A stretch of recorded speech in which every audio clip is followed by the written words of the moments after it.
Hello, সবাইকে রমাদান মোবারক। জান্নাত Zumba থেকে আজকে আপনাদেরকে দেখাবো। আমি আজকে অনেক দিন পর একটু টাইম পাইলাম নিজের ওয়ার্কআউট করার জন্য।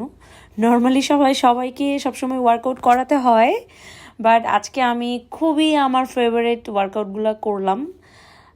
একদমই আমার টাইম, মানে একদম নিজের জন্য যেটাকে বলে।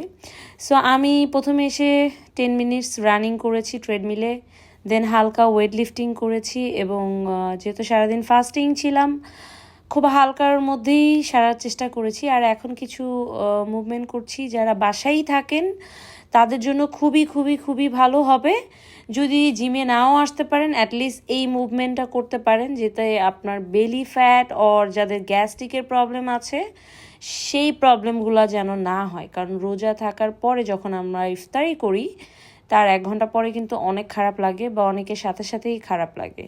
সো এই হালকা ওয়ার্কআউটগুলো যদি বাসায় করেন তাদের জন্য খুবই ইফেক্টিভ হবে। বেলি ফ্যাটের জন্য অলসো আপনার খাবারটা খুব তাড়াতাড়ি হজম হবে।